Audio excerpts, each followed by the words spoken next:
heaven forbid she likes sex, she must be stupid, right? It's like the whole dumb whore thing. We have a term for this, and we call it the Madonna-Whore complex. Women tend to store a lot of their trauma in their hips, and I wonder if that is why for a lot of women pleasure is so hard to achieve in bed. A lot of women have stuck energy in their hips and their throat. So yes, they do like casual sex, but it's on the condition that it is safe. Sometimes people feel even more safe with their casual sex partners than some people who have been married in an abusive relationship for 20 years. And if we're being honest, foreplay starts before the bedroom. When you skip the foreplay and you're just like, oh, can I put it in? You're missing a huge part of affectionate communication. How much time does the typical woman need to be properly aroused before penetration? Hello, everyone. You are listening or watching Chatting with Candice. I'm your host, Candice Horbacz. Before we get into the episode, make sure you hit that like and subscribe button. A lot of you are listening and watching and you're not subscribed. It helps with the algorithm. You won't miss a thing. That way you can see all of our episodes coming up and you get a little notification. If you want to sign up for our newsletter, you can go to chattingwithcandice.com. We have some really interesting stuff in the works come October. And if you want to be in the know and have your discount codes and get exclusive invites, go to chattingwithcandice.com and enter your email. I promise, I pinky swear, I will not be spamming you. Lastly, if you want to support the podcast, you can go to that same website, chattingwithcandice.com, and click that little link that says buy me a coffee. That goes right back into the podcast. It helps with travel, helps with guests, helps with editing. Could not do it without you. We are going to read off some coffees. So a big thank you to Wanda, to Richard D, Wanda again, and D Win, and to Rick. Thank you so much for all of those cups of coffee. Could not do this podcast without all of you. This week we have Dr. Tara joining the podcast. She's great. She is a sex researcher, also a practicing clinician. She makes really fun educational content. So this is our spicy episode. We are here to answer all things spice. You can submit questions if you want a follow-up here on Spotify or on YouTube, and I will try to get to those in a solo episode and maybe have Dr. Tara back on to answer anything that we didn't get to. But this one is spicy. Make sure you have your earpods in, and enjoy the episode with Dr. Tara. There's always the protection that we have for little girls. I think that seems to always take the forefront, and then sometimes the boys are left behind. Mm-hmm. So I've learned so much as a boy mom, and then a lot of my friends are girl moms, and they're, I don't know, like the conversations that a lot of people have, I think are delayed. Like they should happen way sooner. And I always say, and people think I'm a little bit paranoid, but I'm like, if your kid's leaving the house and you are not watching them, they need to have that conversation about what are my body parts, what does no one else touch, right? Just safety. You're preaching to the choir, because I am always a big advocate of speaking accurately about body parts, and also teaching kids early on of like what sexuality means. And actually in research, what we know for a fact is when kids know what sexuality means, they actually have delayed sexual encounters. They are more safe. They have proper, healthy sexual communication because they're not ashamed. So all of those things are great. So when I have kids, which we're trying, so send me some baby energy. Yes. I would definitely be, talking to my kids about sex early on, and in a very scientific, matter of fact manner, and not like, you have a flower. Like, you don't have a flower, you have a vagina. Yeah. So the talking point that bringing up sexual education increases risky behavior, or increases makes the onset of sexual behavior earlier is not true? That's not true. No, actually what we see in research is purity culture and shame-based sex education is the catalyst of people engaging in risky sexual behaviors. So it's the more information you have, the less likely you're going to abuse it. It's kind of like drinking and how like kids in Europe, their parents have them drink wine at dinner when they're like 15 and they don't go on and become alcoholics and binge drink. And when you tell people you can't do something, you think they won't.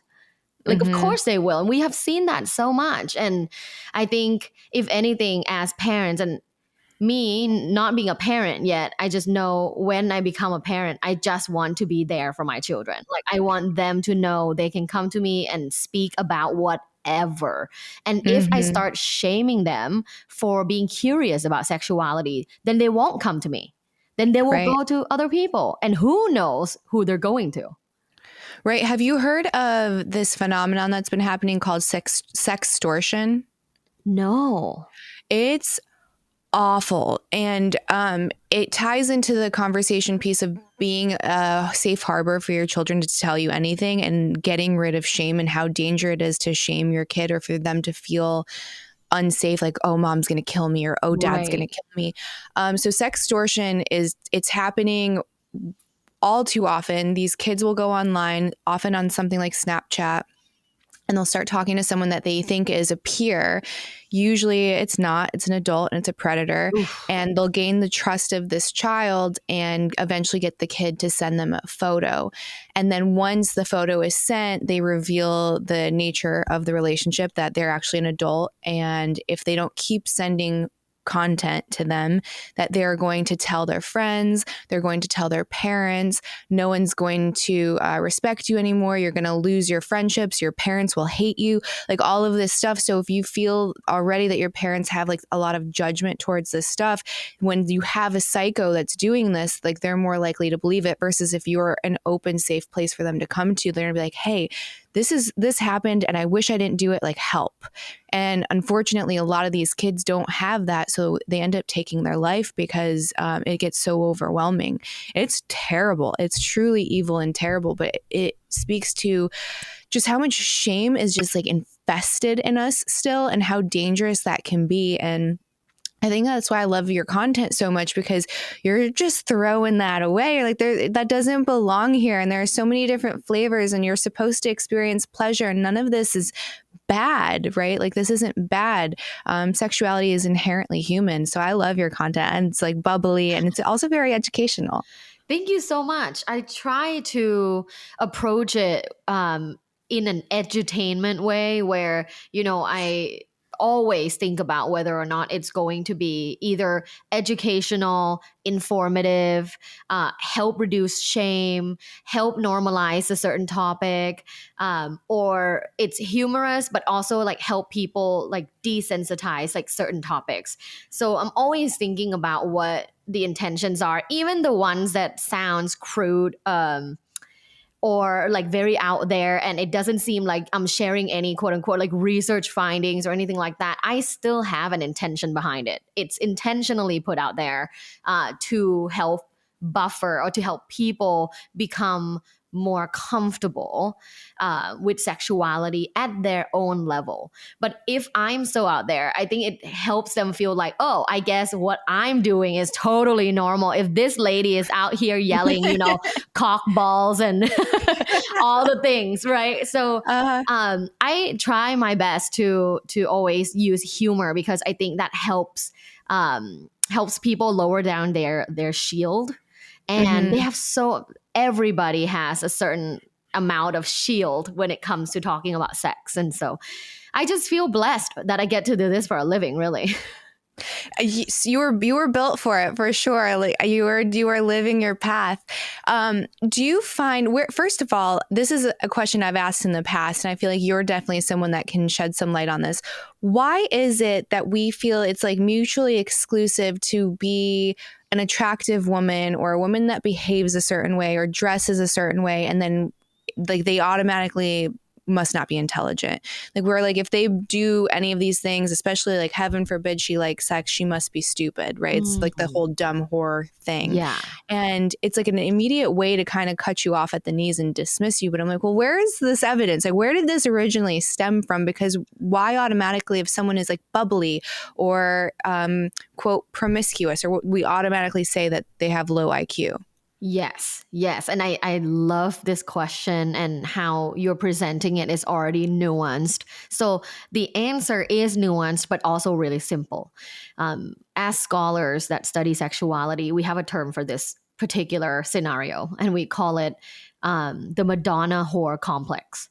And the Madonna-Whore complex explains what you just said is, if you are someone who is sexually confident, enjoys sex, talks about sex, wear revealing clothing, then you must not be this, pure, innocent, interesting, intelligent person.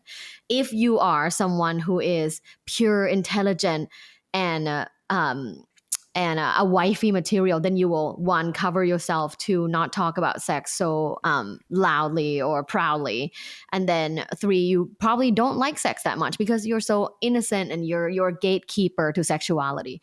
So with the Madonna-Whore complex, it comes from just historically long time ago, right? Because back in the days, there are women that are like noble women, and noble women always cover themselves. And noble women are, seen as more intelligent than women that work in like the whorehouse and show themselves and are sexual and are lustful. So noble women are the people that learn how to play the piano and read. They learn how to read. A lot of peasant women did not read, right? So noble women were intelligent, were wifey, were people that are seen as not a part of like this sexual, lustful group of women.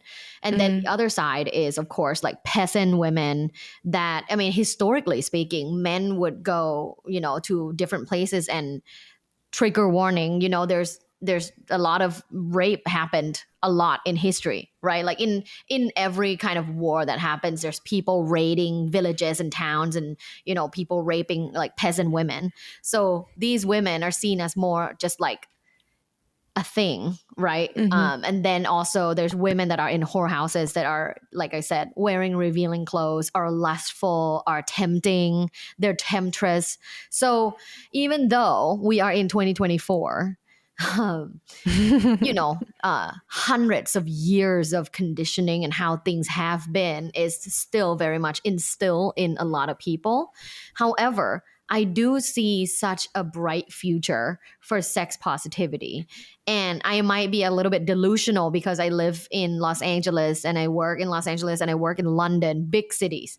But I'm seeing it there. And I want to ask you if you're seeing it too in North Carolina, because I am seeing people who speak up about sexuality. I am seeing women who are proud and unapologetic about their sexuality and their needs and their desires and what they want to explore. So I find it very hopeful that in the next 10, 20 years, it's going to become more and more and more accepted that women are sexual beings.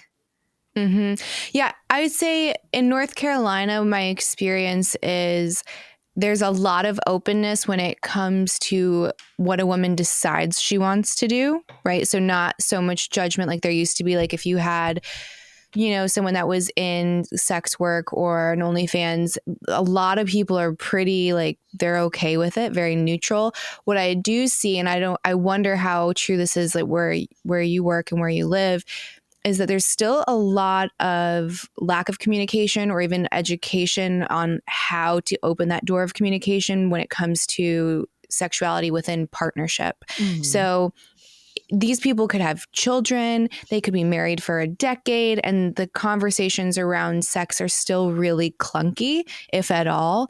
And even if they are having it, it's at a higher level where they're kind of separated from it. Like, what do you think about this? What do you think about that? But in the moment, it's impossible. Like, well, how do you say what you want while you're in the middle of it? And why is it so awkward? So I think that there's still a lot of struggle in that department. And I think you're really on point there, because even in big cities, I am seeing that as well. And as for my private practice, like within my clients, I see that as well. People reaching out for help navigating conversations about sex. And typically these are people who have been together for a long time, at least over 5 years. And they're not sure because they have never had a talk about sex before, and sexual expectations and frequencies and ideals and what they want to explore, and or sexual fantasies. When people say like, oh my God, I just love this person so much, we talk about everything. I always ask, have you ever talked about sexual fantasies? Have you ever asked them like what are some of their sexual fantasies, or if they ever ask you that, and do you feel comfortable sharing your true fantasies? Some that are even taboo, some that are even probably unacceptable in real life. Like, are you able to say some of these things? Because that's true acceptance right there, right? Like when someone says they know someone really well, it's like, do you know this part of them? Because usually sexuality is shadowed.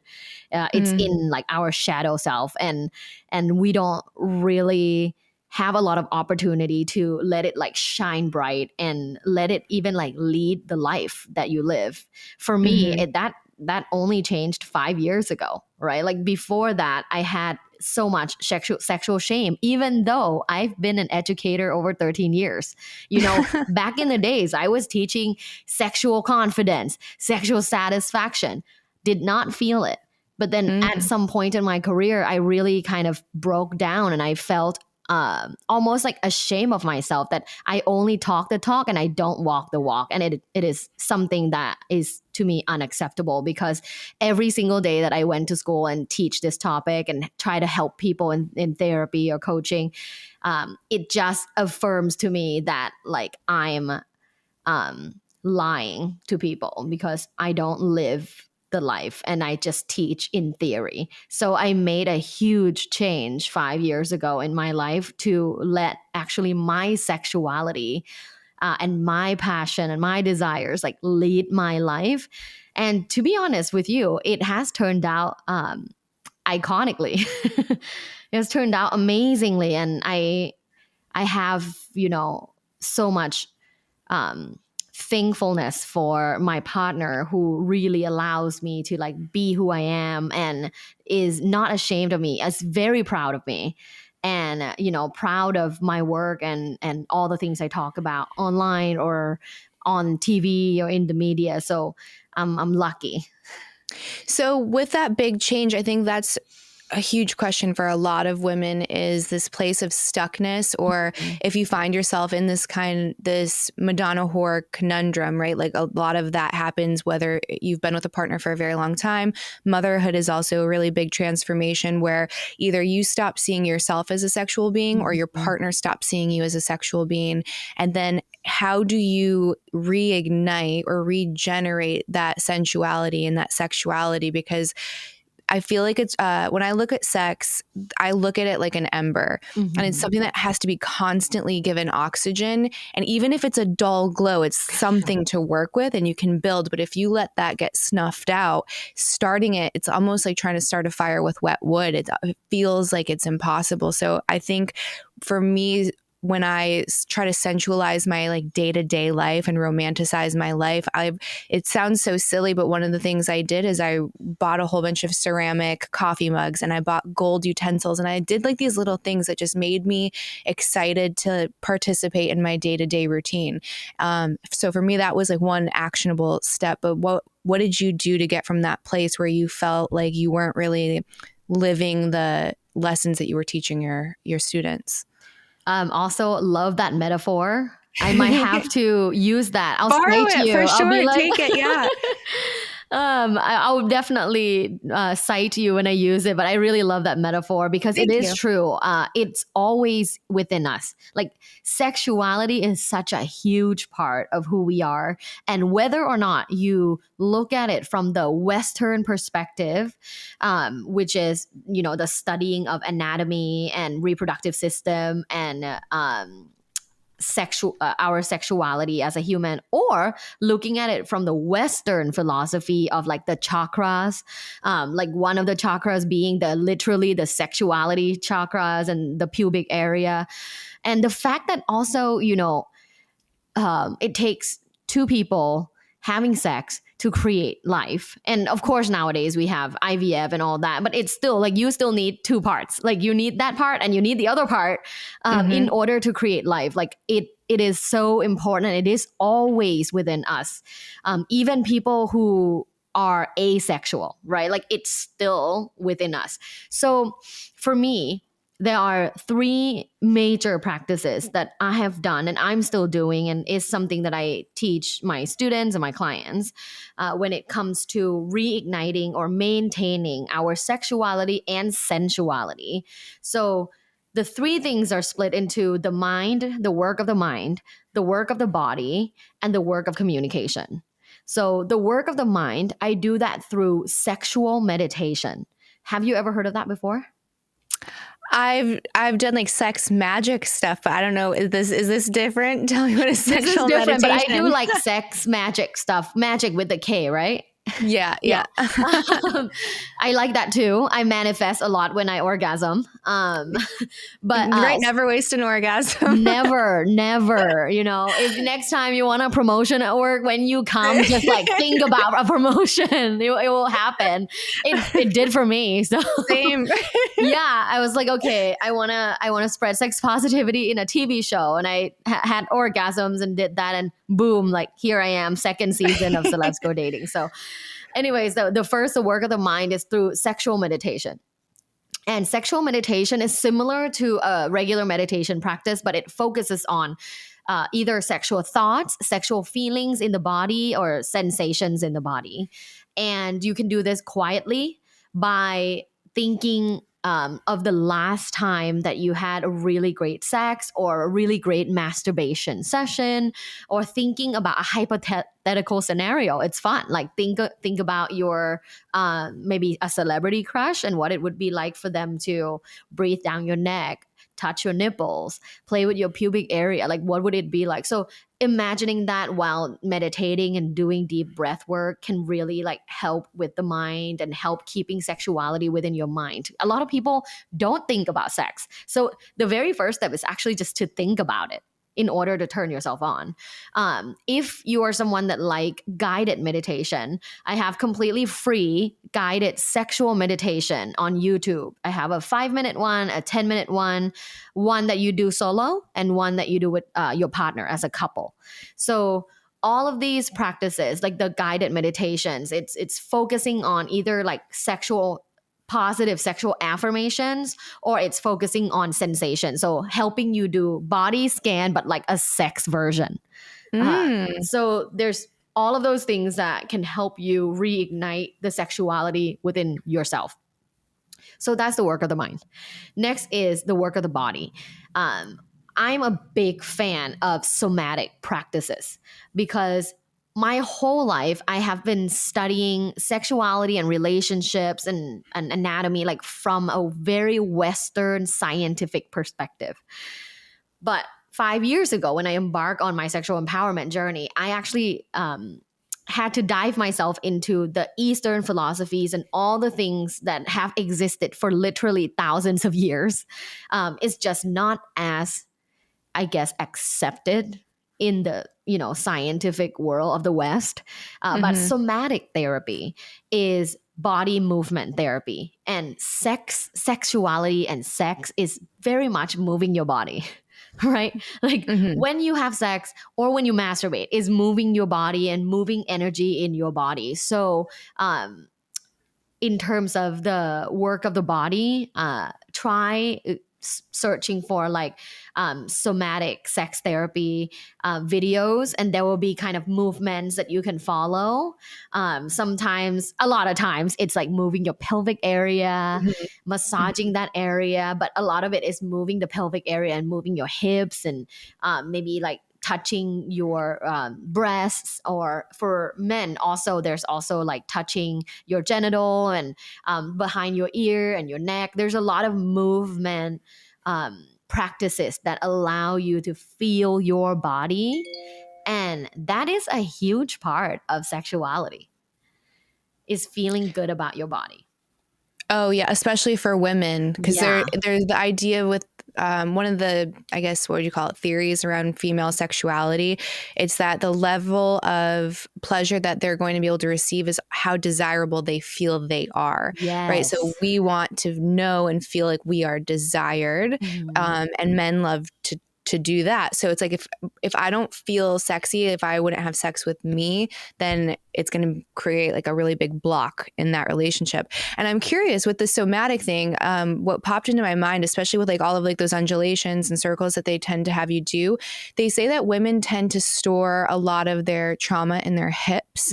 And I wonder if that is why for a lot of women, pleasure is so hard to achieve in bed, is because like you have this stuck energy there. So maybe just even practicing more fluidity in that area to try to do some kind of loosening up or release, that might make pleasure more accessible. 100%. Yeah. 100%. If you study more into like the Eastern philosophy and energy and Reiki, a lot of women have stuck energy in their hips and their throat, because a lot of times they don't speak up, and they withhold, and they try to dim their own lights, or they try to people please without speaking up. There's a lot of negative energy stuck in the throat, which is related to my third aspect of evolving your sexuality, is the work of communication.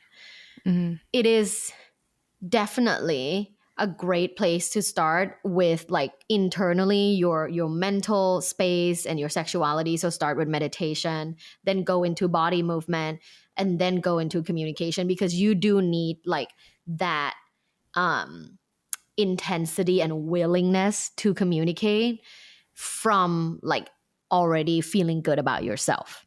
It's really hard to engage in sexual communication when you don't have the confidence or the self-esteem to do it. So it's really good to work on yourself and work internally. Then the communication part becomes a little bit easier. Now, what is the work of communication? I think the easiest things to start with is actually positive self-talk. And as you know, and I think a lot of people listening will know, because this is kind of like a personal development podcast. So I think people have heard that our brain is a supercomputer. And when we talk negatively to ourselves, we create these neural pathways that are negative, and we're reinforcing negativity in our lives. That's why it's so important to almost never speak negatively about yourself. I would say don't ever speak negatively about yourself. And it's okay if you accidentally have, a Freudian slip, right? But just be aware, and then correct yourself. Like, you know what? No, it's not that, it's this. You can always correct yourself. It's always a journey. I do that sometimes too. Sometimes I go, like I didn't do it I didn't do that task that well. Like, I wish I did better. And then I just go like, you know what? No, I did my best, and it will turn out fine. So it's important to engage in positive self-talk when it comes to your sexuality. You just mentioned that a lot of people don't even find themselves desirable, and that is extremely true. When asked, a lot of women will not rate their desirability higher than 5 out of 10. That's low, right? And people sometimes joke things like, they will say things like, well, on my normal days in my yoga pants and my glasses, maybe I feel like a 3. But if I get ready and I wear a certain dress and I put my makeup on and I have my face on, then I'll feel like an 8. But it's like, your babe, you in your yoga pants, glasses, hair up, whatever it is, you should still be an 8. The external part has nothing to do with how you feel, whether or not you're desirable.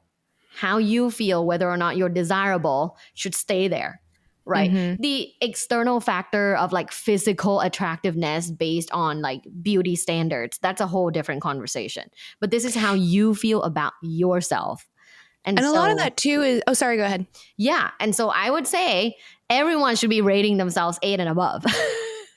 Yeah. And I think that intention is so huge. So it's like, are you rushing through getting ready? And are you leaving the house in a stressed place and where your nervous system isn't regulated? So of course you're not going to feel like an 8. You're going to feel like a 3. So it has nothing to do with how you look. It truly is just getting yourself like intentionally locked in before you leave the house. And it's so funny because I think a lot of times it's like one of these things, Bill Maher calls them zombie lies. And a zombie lie is when you say something that might have been true, but is kind of no longer true or it's dying. So there's this conversation or this zombie lie that porn has created unrealistic beauty standards for women. That is so not true. It's just so like, I find it to be, you see every kind of body there and everything is sexy and everything is interesting or curious. And I just hopped off the phone with this company and they make dolls. Like they make, adult dolls. And sex robot? Yes. Yeah. And if you go through their menu, they have like 2,000 different dolls that they have. Wow. And all of them sell. And there is every kind of body. And I was showing my husband because I'm like, this is so interesting to me because we have this idea that they all have to be blonde with big boobs and very petite, not a single dimple anywhere, shaven, and that's not the case. Like the first time I ever saw pubic hair was actually in a piece of adult content, and I was like, "Oh wait, that's okay." And you're right. And I was time always I saw pubic hair too. Yeah, and so it's to me, it's shattering all of those things. But I mean, there were dolls that had like clearly they would have been a mom bod, right? Like where like the belly was loose and the hips were a little bit bigger and softer, and they had like again everything, and all of these dolls sell. And to me, what I think is so beautiful about that, it's like, if you can get to a space where you get out of your own head, you can realize that like, even though you've gained weight or even though you had a baby or even though you don't look like that girl on the magazine, like you are desirable you should be to yourself and you are to someone else. Like I promise, like go scroll some of these sites or some of these shops and you will see that men find a whole array of things attractive. And I think it's usually the women that are harder on the women. It's like usually the women that are like, oh, she's fat, she's gained weight, she's let herself go, look at her wrinkles. It's very rarely men in my experience. Yeah, it's a lot of women. And we see that in like celebrities, like tabloids. Right? Like whenever there's a post like that on Instagram, there's always a lot of women like, whoa, she gained a ton of weight, or like, wow, she got fat. Or like, maybe you should stop eating or something like that. It's so mean. And it really has no place in the world to be that mean. Like everyone is struggling with something. And sometimes it's body image, sometimes it's weight, sometimes it's health. Some people have a lot of hair loss and they're very insecure about their hair. There's just so many things that we're struggling with. And the best thing to go about life for me, and I'm sure for you too, because I can tell that you're a very positive person, is try to only speak positively. And if there is any kind of criticism, like notice yourself saying it and be like, okay, like I'm going to stop. Mm-hmm. Yeah. And anytime I get into a place like that, it's definitely a me thing. It's never about anyone else. And then I recognize I'm like, ew, that's gross. I don't want to do that. You know what I mean? Yeah. Then reset in some way and just like shock the system. One thing I wanted to ask, because it's more of like a clippable moment. I had a podcast the other day and I was so riled up. We were talking about foreplay and this guy was like, I hate it. It's too long. Basically, just get to just do the thing. And I was like, women need so much more time than you. Like you're being so selfish. Mm-hmm. And he was so enraged and like flustered that he has to do something to help start this. And I'm like, and if we're being honest, foreplay starts before the bedroom. Yeah. So if you're even just annoyed with that, however long it's taking you to get her where she needs to be, like you should want to do that. So how much time does the typical woman need to be properly aroused before penetration? At least 15 minutes. And that's like concentrated foreplay. That's not like, coming over and slap her butt while she like does dishes. Like that, that's cute, but doesn't count. Like this is where you start kind of kissing and merging and touching and grabbing and, brushing the hair and all the good things, all the sensations, like at least 15 minutes. And some people think that's extremely long. I talked to someone who measures their sexual encounter based on number of songs. And they were like, that's 5 songs. I usually do foreplay for 1 song. And then I go, baby, can I put it in? I'm like, no. Like there will be times where some people enjoy quickies. Like I enjoy a quickie sometimes if I go on. Like one thing that turns me on a lot is being in nature. Because I think it's something about like being outside and it's taboo. And also like nature is just, it feels like so primitive. I want like a hidden quickie somewhere. and that's fine. Like we're not going to be, you know, kissing and, you know, massaging in the middle of the forest for 15 minutes. And is my, you know, like, is my vagina wet yet? Like, not necessarily, because I'm not there yet physically. However, mentally, I want to do it because I'm horny. And there is a concept called arousal non-concordance. And where sometimes you are mentally horny, but you're physically not wet yet. And the same with men. Sometimes you're mentally horny, but you're not hard yet. Or vice versa. Like you're physically hard, but like mentally, I'm not there. Like I'm too tired. Or you're physically wet, but you're also not mentally there, not ready. You feel like there is a boundary, there is a barrier, like you don't want to do it. So it's complex. But at the end of the day, concentrated foreplay should be at least 15 minutes. And that can be everything from kissing, massaging, licking, even oral. I count oral as sex, but a lot of people count oral as foreplay, and that's fine. But all in all, women's female bodies cannot get wet without foreplay. And so, yeah, it's extremely important, not just about getting wet and physically being ready and engorged, but also mentally. I think with adequate and amount of foreplay, women feel more affection, feel more love. So when you skip the foreplay and you're just like, oh, can I put it in? You're missing a huge part of affectionate communication and expressing love, because that's how a lot of women feel the love. So yeah, never skip foreplay. No, never skip it. With the non-concordance, there was this study where they were tracking arousal rate with men and women, and they were comparing the two, and then they were showing different images. And I think it ranged from like solo, guy, girl, guy, and even bonobos copulating. And then are you familiar with this study? Yeah. Yeah. So like with the women, they had a lot more detectable arousal according to the study. And then I learned about non-concordance, and the way that I learned about it, what I learned was that a woman getting wet, it's not necessarily arousal. It can be non-concordant. So it's just the recognition of, is this sex? Is this not sex? Is this sex related? Is this not sex related? So do you think, because what the summary of the original research was that women tend to be a little bit more fluid, like they're open to more sexual possibilities, which I've found true in my experience. But then I've heard other people kind of counter this research and say it didn't accurately depict arousal. All it's saying is sex or not sex. What is your opinion on that research?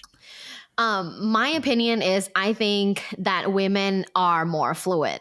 Me too. Than men. And this is by just the number of, for example, like the number of bisexual women out there, and women who are gender fluid, and versus bisexual men and men who are heteroflexible. There's a lot more women that are heteroflexible than men. When I go to, play parties or sex positive communities, I see a lot more women that are heteroflexible than men. When it comes to arousal and whether or not that study is accurately depicting it, I think that the more fruitful conversation is what types of behaviors, what types of things need to happen outside of sexuality for people to foster more arousal and desire in their life, right? Like, I love how scientists love to like get the very, the numbers, like the effect size of a study, and but to me, like, when you really start talking to people and experiencing people in real life, you realize, like, wow, most of people's issues is outside, and they cannot not bring it to the bedroom. Like, if a wife, like, that I talk to, that I help, is annoyed with the husband outside of sexuality, like, she cannot have sex with him. If she's annoyed that he doesn't help her carry groceries, or if she's annoyed that he missed another deadline to pay bills or whatever, she cannot feel horny. There will be no arousal. Whether or not it's physical arousal, mental arousal, whatever it is, there won't be arousal. So it's really a much more holistic conversation, rather than like when people ask, like, how do we have a better sex life? It's like, you need a better life in general. Yeah. You need a better romantic life in general. And a lot of people don't have great romantic life after 5 years of marriage or being together. Is that usually when you see it start to dip? Yeah. So with that, I guess I'll lead with, this is an evolutionary biology thing, which I have a love-hate relationship with. Because sometimes I'm like, this is so fascinating, but my hate part comes in with, well, now you know that, but you have this big, beautiful frontal lobe and you can make different decisions. And that's the part no one wants to talk about. Shoot, I just lost where I was going. What was the... evolutionary. Right before that. What was the thing that teed that up for me? Like, life outside of sexuality. Shoot. Like, you won't get arousal if life outside of sexuality. Oh my gosh. It was going to be so good. Maybe it'll come back to me. Okay. Oh, it was an evolutionary thing. I don't know. I hope it comes back. Yeah, I hope it comes back too, because I love debating anything with evolutionary theory. I think it's fascinating. It does explain a lot of behaviors, but also not in a lot of things, because if you take into account like socio-cultural and socio-psychological movements, there are a lot of changes. Like, we don't live the same as people live, 5,000 years ago. So it's not always going to be the truth for everybody. It was safety, right? So if traditionally, or if you like hunter-gatherers, the man's job was to provide a certain amount and also protection. Women also provided, which no one talks about because we were gathering, and that's a lot of calories too. But I think if you have a man who isn't showing up for you in that way, like he's not helping you with the bills, or he's not helping you with the groceries, or he doesn't make you feel seen or safe, that safety thing is so fundamental to women's sexuality. If it's not there, it is a no-fly zone, to the point where they did this study and they tried to use it as an example as to why women don't like sex. And we certainly don't like casual sex. Is they went on a campus and they asked all of these young ladies, would you have sex with this random guy that's a 10? And almost all of them said no. So like, see, women don't like casual sex. Well, there's an error in this study. So they redid the study and they picked a guy that they found attractive, that they knew and trusted.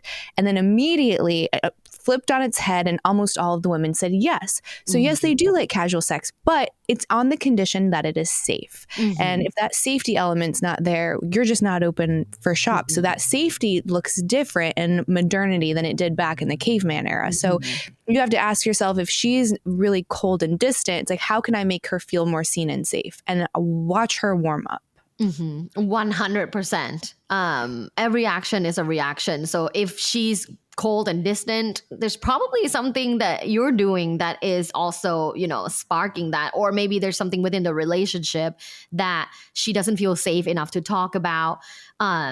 So I think ultimately, especially what you're saying in terms of safety, I find it really interesting that people use that about casual sex, because sometimes people feel even more safe with their casual sex partners than some people who have been married in an abusive relationship for 20 years. Like, time doesn't always mean something.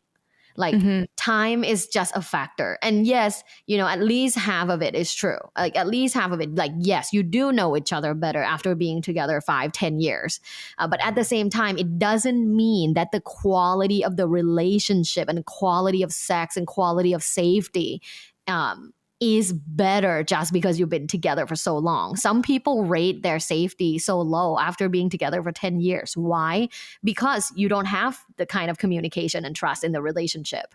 And yeah, when people are like, I know better, like especially in the comments, like the trolls, when I'm like, oh, what do you know? Like, you know, you're so young. What do you know? Like, I've been with my wife for 30 years. I'm like, yeah, is she orgasming or not? Because probably not. Because that can be faked really well. Yeah, exactly. Just because you've been together like with someone for 30 years means nothing to me. Oh, I think the other thing too, this is an evolutionary biology thing as well. They say that the reason the tipping point is 5 years typically is normally that would produce a child. And if you don't have a child within that time frame, then you automatically start to get this averse response to your partner because you're like, you would have assumed that they were sick or there was something wrong with them or they were infertile. And then that would be a really big problem back in the day. So that if you don't have kids by 5 years in, that relationship is probably going to end. It is a very interesting theory, but at the same time, I think, you know, modern life is so different. Like, number one, there are people that choose not to have children, and that's their prerogative. Number two, there are people who literally consider their pets as their real children, as like comparable. And you can tell me how you feel about that, but as comparable to like, I human hate those children. people. Fur babies, like the fur. Yeah, some people also, you can love it to death, and I love that. I love animals. I usually more than people, but it is a different thing. It is a very different, and I would even use the word sacred thing. It's just very different. Didn't like there was like a famous designer that died and left everything to his cat.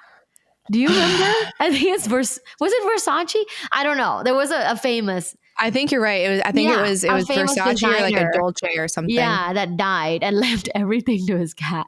Oh my gosh. Yeah, I do think though that safety means a lot because before being married to my current husband, in my 20s, I was married before. And to me, that was totally, you know, a trial marriage because, you know, I got into it really fast due to the fact that I was dating based on, you know, checking the box, like based on paper, like, you know, is he kind? Yes. Is he, you know, does he have a great job? Yes. Is he tall? Yes. Is he handsome? Yes. Like, we didn't have sexual chemistry, but it was fine because I didn't care about it back then. I just cared about all the other things on paper. But at the same time, you know, because he has all those things, but sexually, I didn't feel safe to like show myself, to like basically show my quote unquote whole self. Like, I have my whole self in bed, right? Like, I am one of those, what is it called? I saw a t-shirt thing the other day. Lady in the street, hentai in the sheets. And like, I do have a wild side and get wild, but he wasn't someone like that. And so I never felt comfortable being like a hoe in bed with him. And maybe, you know, that was my fault for not communicating. And back then I didn't have the capacity to be the person that I am today.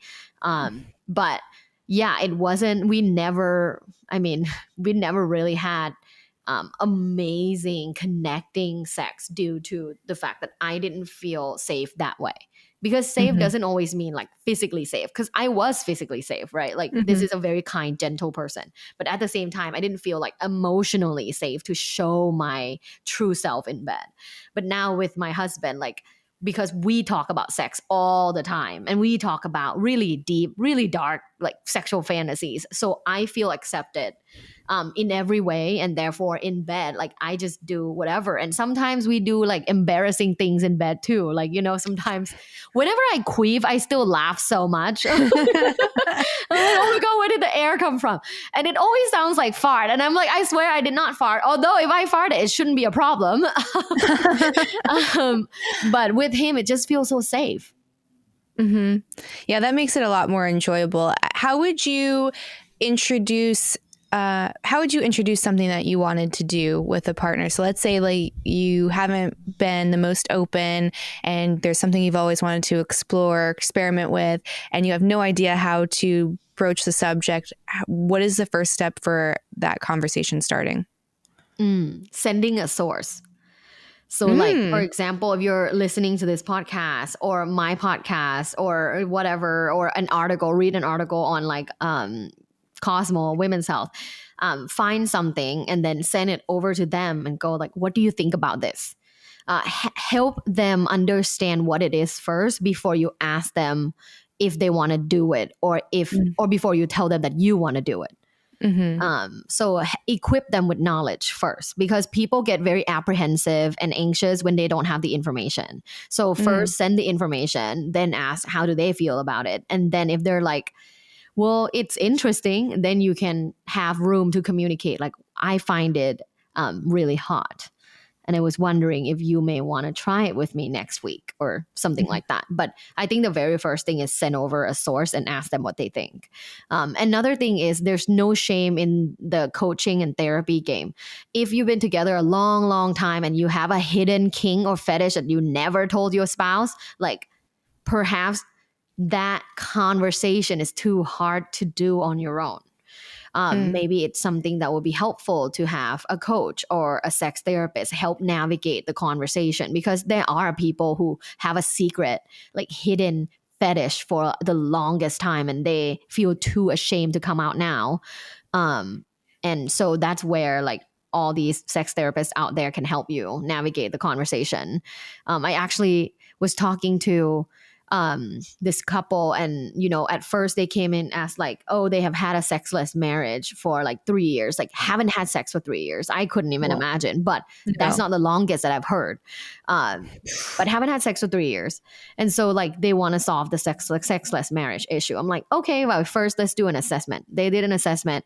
The next day he booked an individual session. He showed up. He goes, I know what's wrong with our sex life. And I go, oh, okay. I haven't, calculated the assessment yet, but you tell me. He's like, I have a fetish. And I've been doing this like secretly on my own. And I'm like, and what is that? And he's like, cross-dressing.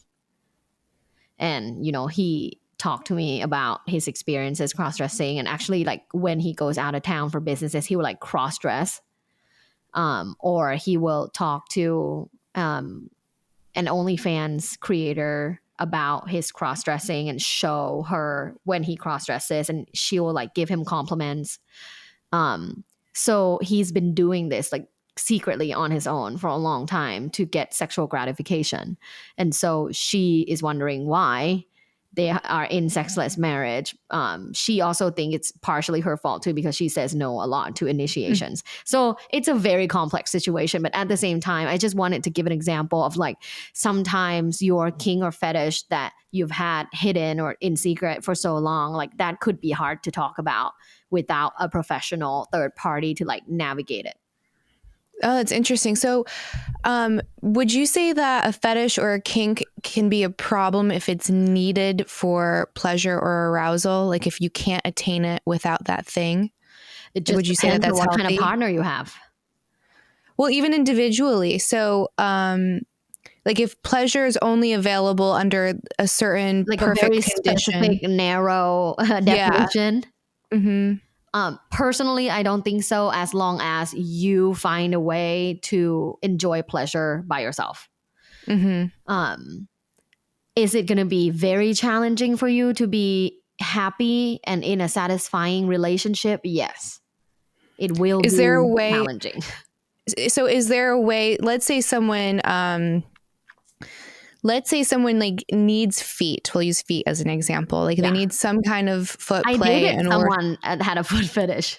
Yeah, it's really common. Yeah. But let's say that they want more availability, not necessarily that they're trying to extinguish a behavior or an interest, but they just want pleasure to be more available. They want to be able to access it without needing something else. So kind of internally cultivating it.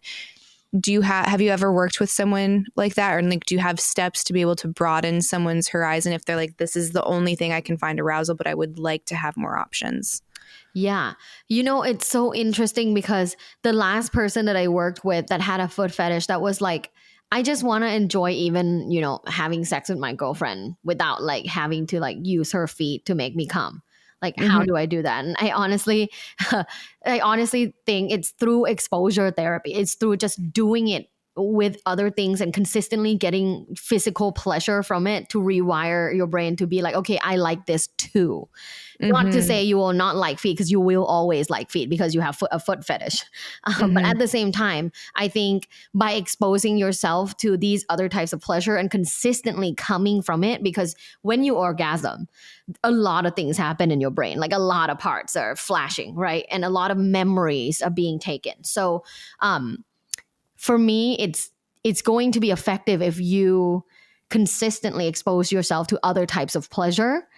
And even remembering it, like writing down in your journal or diary of how great it felt like last night to, for example, like had anal sex with your girlfriend. Right. Well, I'm glad you did that. So I did this little poll on Instagram before we hopped on, and I wanted to see if anyone had any questions. And the biggest, most talked about thing was anal. Everyone is like, how do I ask for it? How do I prepare for it? Basically all like, so, because I think right now most of the content is porn, and that doesn't show you everything that happens before the scene, which is so necessary if you're going to film it. And then I know you, with working with a bunch of people, they've probably shared different protocols or how they've talked to a partner.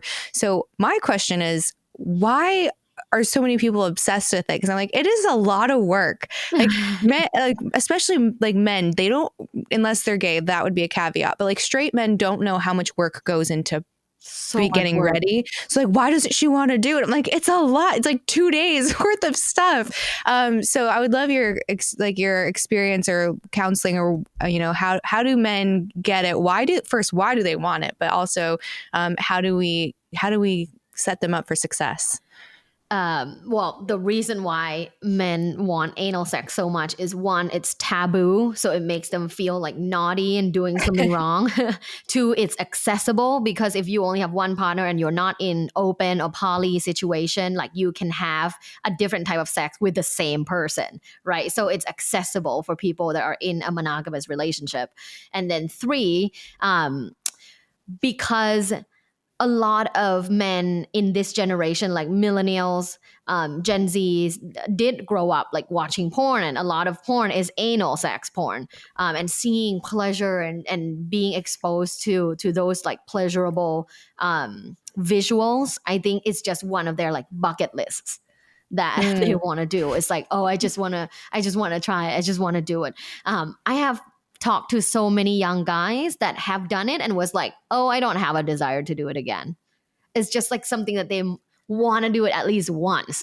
And some people do really like it and want it again and want to try to have their female partner get into it and really enjoy it. But I think here's a disclaimer. It's hard to get ready for, and it's also hard to derive pleasure from it as a female. So it's going to be something that I think a lot of women are hesitant with trying or having it consistently. It's like a special like gift. It's like a Valentine's Day gift or Christmas, maybe Thanksgiving. But it is hard to, like you said, it takes so much to get ready for. And it's also really sore for us afterwards, right? Like, can it be pleasurable? Yes, it can be. But is it pleasurable all the time? No, it's not. So that's something that I hope men can understand, is that perhaps she's saying no, not because she doesn't want to try it with you and not because something's wrong with you, but because it just takes so much work and it doesn't have a lot of ROI. It doesn't have a lot of ROI versus like, clitoral play or like vaginal penetration. Like it has so much more ROI than anal. Yeah. Have any of your clients given you a really good protocol for prep? Yeah, you know, I actually learned about like prepping for anal sex from a gay man. Like he I'm just sure knows they're so probably much the more. pros. They are pros. Like they just know so much more. And I learned about anal stretching and anal massage from them. Cause at first, when I was younger in my 20s, when I wanted to try, I just like thought I just have to wash it really good and like maybe douche. Right. I didn't think about massaging or stretching. Hmm. But now I would say my go-to protocol for anal is number one, you have to be so relaxed. So usually if I know we're planning to do it and which is usually like on a trip, I take a bath to like relax my whole body. I take a hot bath, relax my whole body, relax my lower body and my genital area, my pelvic area. Then I make sure if I didn't like eat significantly amount of food that day, I feel like I'm good. Sometimes I'll do, sometimes I don't. I just wash really well, like around the hole, and I put a finger up a little bit to like, you know, squish it around like this. And then the part that I added more recently that I really like is stretching and massaging with coconut oil. Mm. Because heat from fingers, like you can massage yourself or have your partner massage your butthole. They really like that.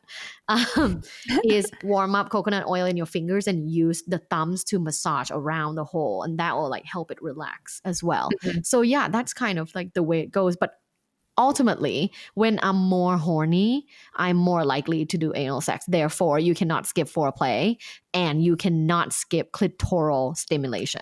Yes, Yeah. so much to that. I think for me, if I'm going, because there have been times where I've found it extremely enjoyable and I actually wanted to do it, but there has got to be stimulation on the clit. Otherwise, it doesn't, it's almost like a distraction. It like ties the whole thing together in a good way. And if Yeah. not, then it's like I'm too aware of everything else that is not enjoyable.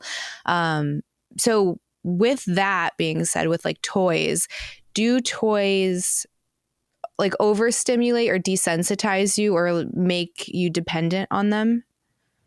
Nope. No. No. And that is the caveat, is that you use it in moderation. Okay. So you get clitoral injury? Yes, you can, because just like other parts of the body, try pinching your arm multiple times. You will get bruised, right? So Mm. yes, if you use like the extreme function of your vibrator and you use it multiple times a day, every single day, like you can get clitoral injury. However, the good news is the clitoris, just like the vagina, bounces back really quickly. So Mm. if you do get clitoral injury from going too extreme with masturbation, you can always give it a rest and allow your body to heal and recover. And you should be fine. It should not kill nerve endings like some people say. And I have talked to many gynecologists about this because I really wanted confirmation from a gyno perspective. And like, no, you don't kill your nerve endings, but yes, you can get clitoral injury. At the same time, it bounces back.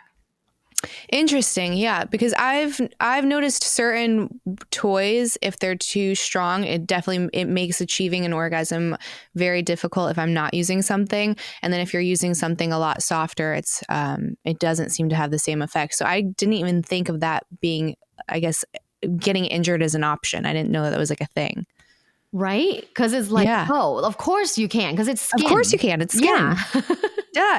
But like I don't know. For some reason I thought that was an exception, but no, that makes a lot more sense because you do, some people get a little bit more Eastern with the philosophy and they talk about vibrations and they say that the vibration of a toy is unnatural and it's like kind of goes against the vibration of the human body. And then that can create a weird schism almost between you and a partner or you and yourself. And then you become dependent on this like unnatural thing.